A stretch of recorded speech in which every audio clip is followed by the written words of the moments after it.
it's allowed among the same-sex individuals in one state, it's going to spread to the entire nation.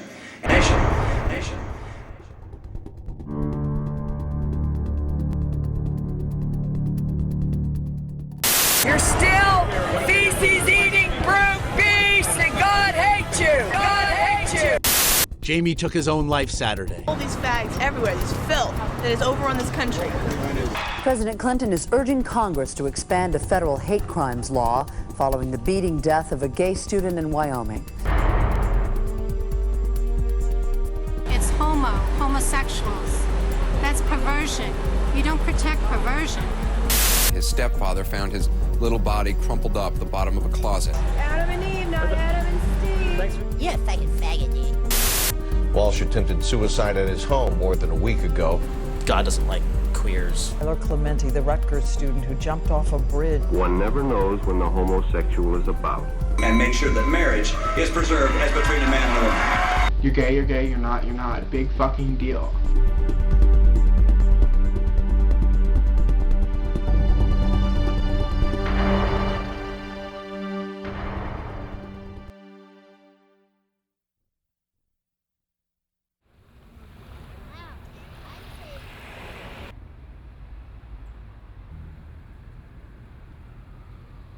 So Cody Barker was 17. He was a senior in high school in Shiocton, Wisconsin.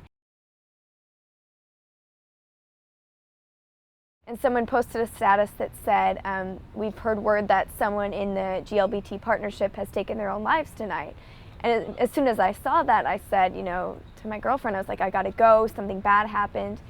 And I ran down the stairs and Jake had just seen the same thing. So automatically we just frantically started trying to figure it out. And so the first person that we called was Cody. So we called, it went straight to voicemail. So then we were just, panicking and, crying and just trying to figure out what had happened. So a friend called and she kept saying, she's like, I said, what's going on? What happened? She said, Cody. And I thought she was telling me to call Cody. And I was like, no. We already tried, he doesn't know, went straight to voicemail, we haven't talked to him. And she said, no, it's Cody.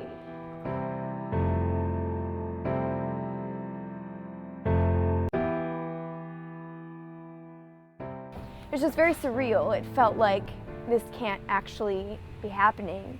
For me, since I was his camp counselor, my campers were calling me and they said, it's not true, right? This is not actually happening. And so I'd go back and forth between trying to be calm on the phone and being like, no, this is what happened. Here's where you can go if you need support. And then I just remember laying on my living room floor and I had some pictures of Cody and I had this stupid rainbow flag. And then I had this wand because I'd given everyone in my rainbow group at the camp that we were at together these wands. He was really proud of it.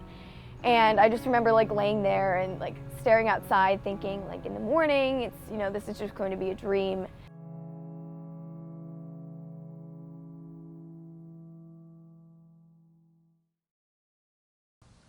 I identified publicly as a straight ally, knowing full well that that wasn't who I was, but convinced that I would be able to mask my true self for as long as I lived. But the power of GSA for Safe Schools transformed my shame into empowerment and my fear into action. My experience was really difficult, and I guess it's hard for me to say that because I have been so lucky. I grew up in a faith community that was very accepting, that had rainbow flags in the church, that was socially, involved in social justice issues. But I knew I was queer about the age of 9 or 10 or 11, around that time. And from then until I came out when I was 16, it was really awful. I guess what people don't understand is that fear like that is crippling because you always have to think about it. Even though you know that people logically aren't going to find out unless you tell them, there's always that thought in the back of your mind, what if I say the wrong thing or wear the wrong thing, or someone finds something that I'd written and finds out that I'm not straight, what's going to happen to me? We have this idea of what things are supposed to be like, when people don't understand an idea, a concept, an identity, they tend to want to distance themselves from it. And so social isolation can lead from people's lack of understanding of a group of people to fear or hatred of that group, a kind of dehumanizing of that group. We don't like them because they threaten our own identity. If we can push them away, if we can bully them, if we can make them fearful, if we can make them stay out of our lives, if we can make them look weak, if we can make them look unwanted, and if we can, by our bullying, keep them on their side of the tracks, so to speak, it reinforces our own identity, because then those around us kind of jump on that bandwagon. They support the bully. They support those who would mouth off against somebody based upon their race, based upon their religion, based upon their sexual orientation.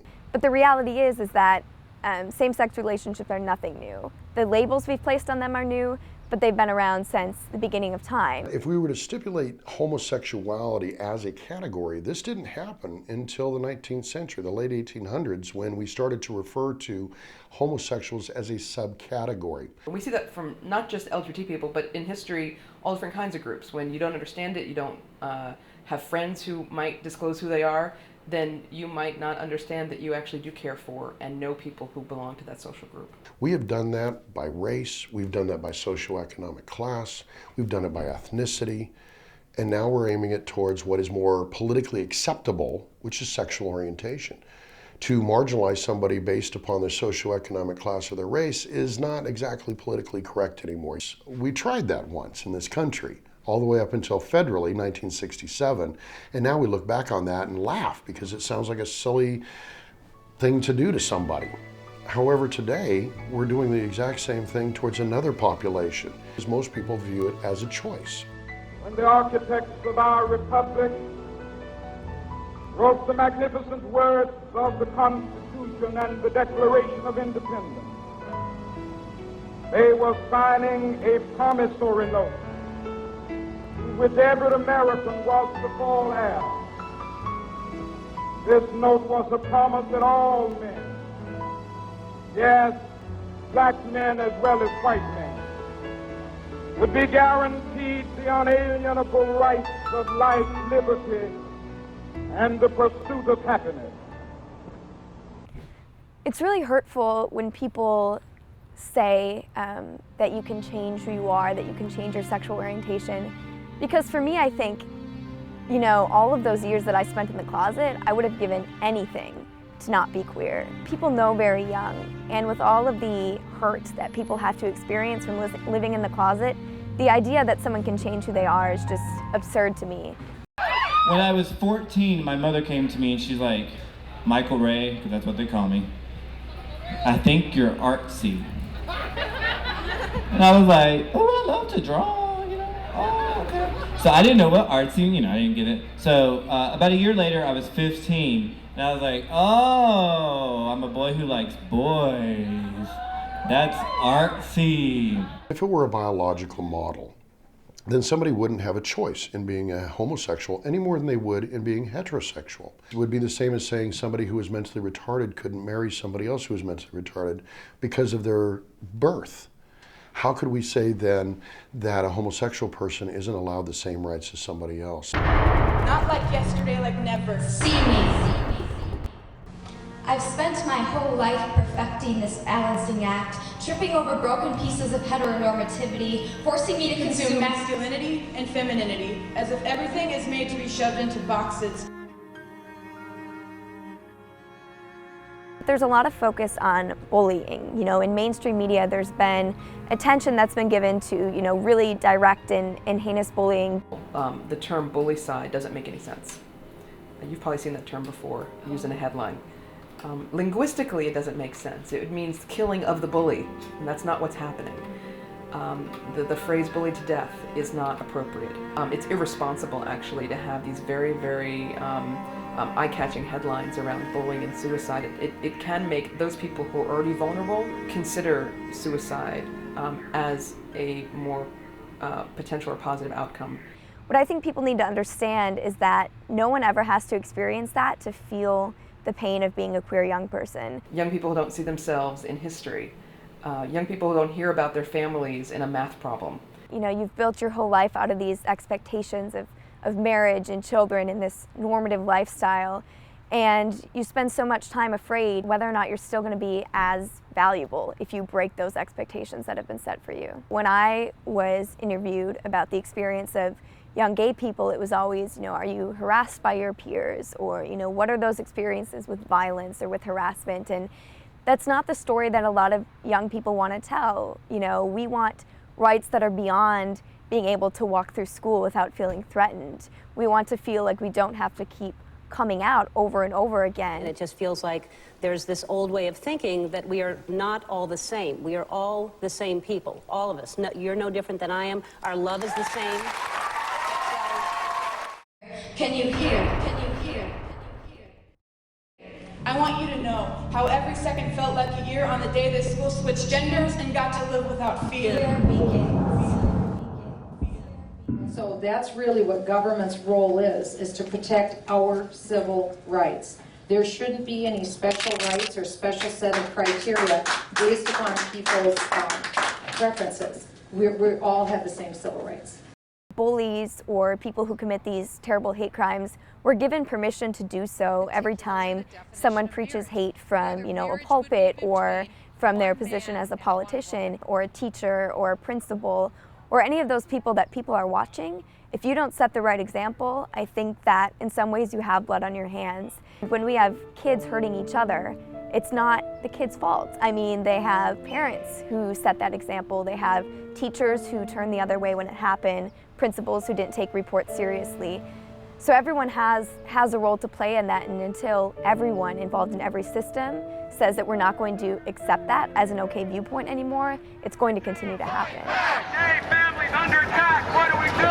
Fight back. What do we do? Fight back. You watch the media and the political rhetoric, and it's constantly a battle. And it's, you know, hard to fight that as a straight ally, but when you're a part of that community, you constantly have to be defending your own rights. But I've been in a state that has gay marriage, and I recognize that the consequences of gay marriage fall far beyond just the relationship between a man and a woman. And if my government feels it's that way, well then, hey, maybe it should be that way. And we tolerate it, we accept that. And I think a lot of politicians maybe don't think that their vote on gay marriage has an effect on gay suicide, but it's very, very much interlinked because it presents to young people what their value is in the world. Most Americans believe, as I do, that the institution of marriage should be reserved for the union of a man and a woman. Anytime a government makes a law against something, it reinforces that this is a justified belief, that there must be some reason beyond my comprehension or my experience why this is against the law. The effect that that has on young people is extremely detrimental because it's value, it's what your value is. So when you see, like, my right to love someone is something that causes all of this political turmoil. It's a sad day for me. I mean, that translates down to, okay, half of the country or more than half the country hates me enough that they don't think I'm at the same level as, you know, my heterosexual peers. It gives us that allowance to bully. It gives us that allowance to call that other person the other, to say you are somehow more negative than I am. Your value is less than I am. I am able to push you to the fringes of society, to discriminate against you, to hate you without even knowing you, preventing myself from ever even wanting to get to know you because you're contagious, you're diseased.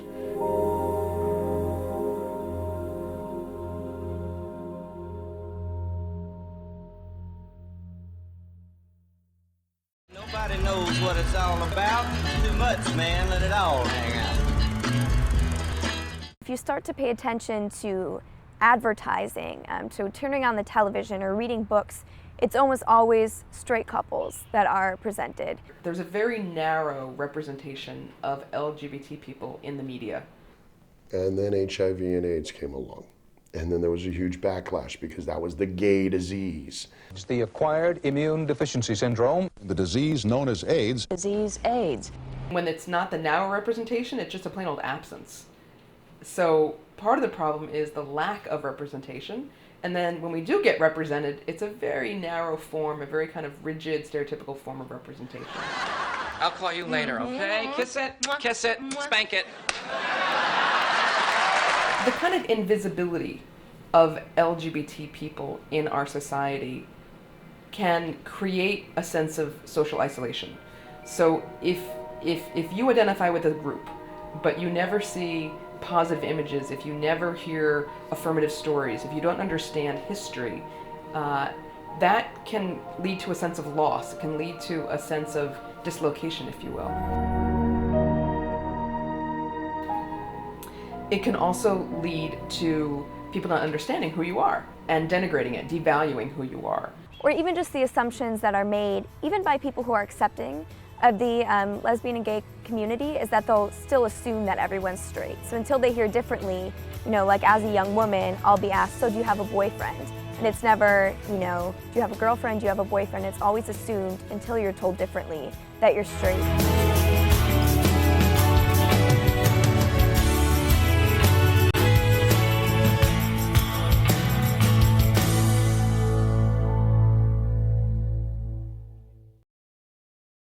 The school's superintendent, who says she has no plans to allow the club supporting gay and lesbian students to gather on campus, and has gone so far as shutting down other clubs to block that. There's a whole host of things that that students are trying to do to stay safe in their schools that are often thwarted.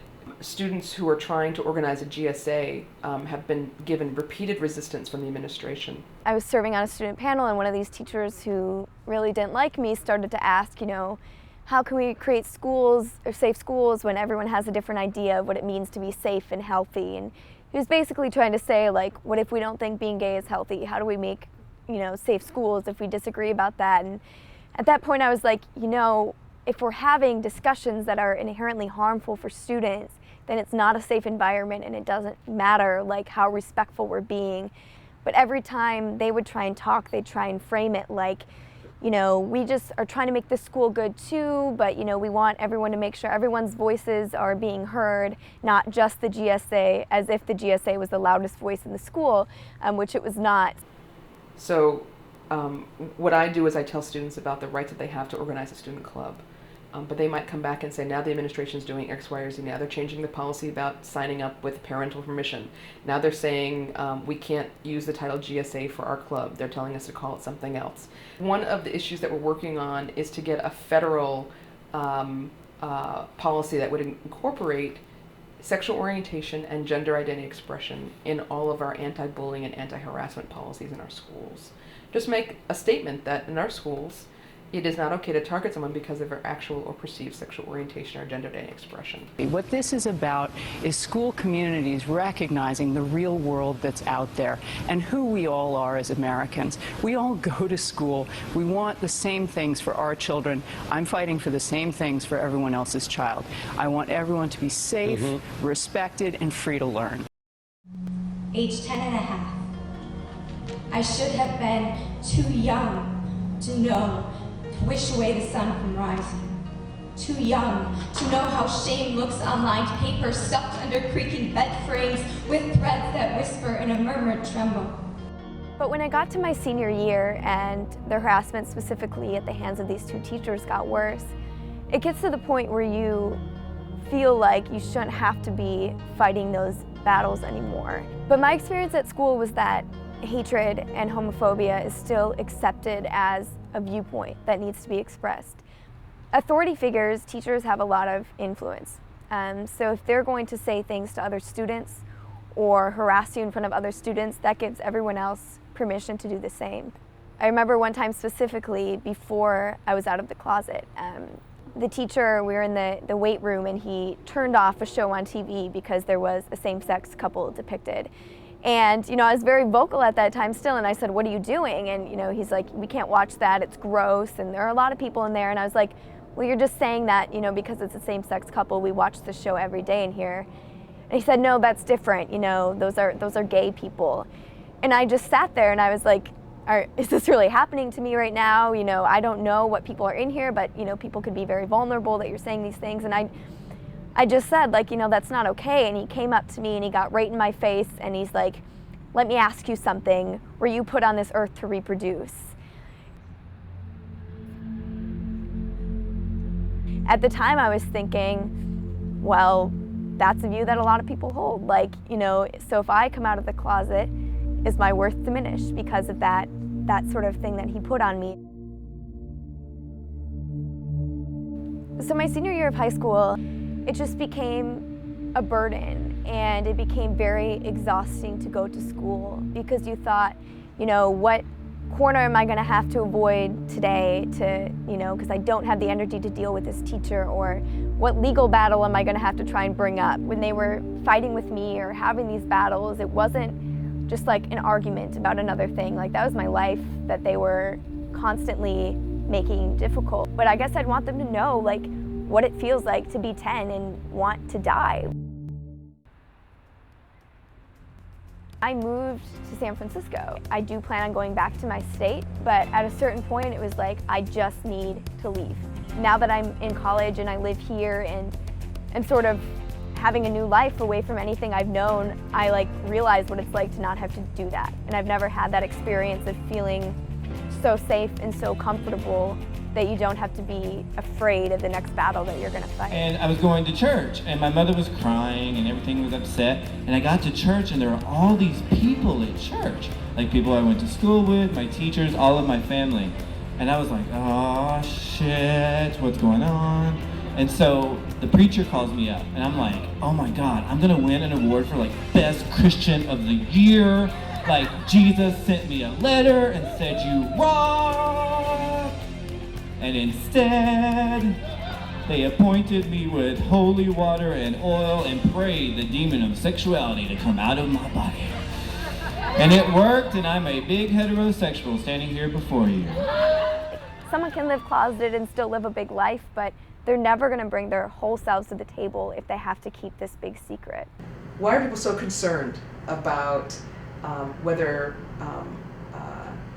boys play with trucks or with dolls? Why are people so concerned when girls wear clothing from the other side of Old Navy? What are we so concerned about? I'm a little more concerned about the economy than I am about gender expression. We all want the same things, you know, like all people are striving for the same acceptance, the same ability to express themselves, to learn, to love, and we're no different than that. I want the ability to exist and to be able to be myself and explore those other parts of who I am and my other goals without having to deal with the hatred. So we also have to transfer those individual changes politically, and what that's going to take is people from all backgrounds and all sexual orientations saying, you know, we're not going to allow this to happen anymore. Once I sort of found the empowerment and found the way that I could live openly, I discovered that it's up to those of us who have that opportunity to then make things better. And I knew that my experience growing up was not good, and that it was because of leaders and people who were supportive that I made it out okay. So I wanted to be a part of making that the case. I know that not everyone who is voting against things like gay marriage or people who are voting against anti-harassment laws, I know they're not all homophobic. I think it's that fear of, you know, separating from the norm or from people they're surrounded by that they think won't feel the same way. But my experience on a micro level has been that a lot of people are either struggling silently or they're allied, but they're silent. Support has to be very vocal, and that if you're going to be an ally, you have to be a very direct ally. It happens when people look past their ultimately minor differences to see themselves in the hopes and struggles of their fellow human beings. That's where change is happening. It takes standing up when it's difficult. And for people who are not going to be directly hurt by that, that's a very hard thing to do, and I don't blame people for that. But I think what it's important for people to understand is that, like, my oppression is linked to your oppression and vice versa. So if you are a straight ally or you're heterosexual and you're not standing up for someone who is gay, you're hurting yourself too. And so what we need is for those stories to be told, and we need people to be able to have the courage, whether it's in their workplace, in their school, or in a larger political sphere, to say, you know, I know this issue is divisive, you know, but I'm straight and this person that I love is gay, or something like that. And if we feed them hope and we feed them reason and tolerance, then they will become tolerant and reasonable and hopeful. And when fear goes away, inevitably tolerance always follows. hope that one day we too can be judged on the content of our character and not who we love. In God's eyes, kindness and love are what it's all about. If 10 to 12% of the entire country is gay, so are the people in your neighborhood. And there's nothing wrong with them. And there's nothing wrong with you. Tear down barriers, stand up for rights, and insist on equality. You cannot define love and you can't define a family. It comes in so many radical colors. But it's very simple. It's treating others as you would like to be treated. I will not judge you. I will love you. But if we are friends, you will honor my rights and I will cherish yours to walk a different path.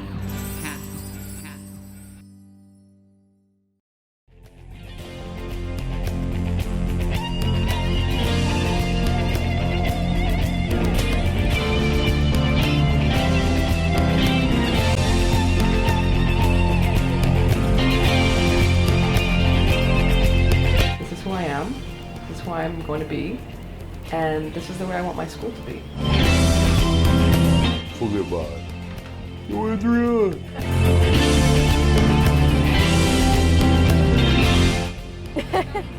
Yeah, they weren't here before.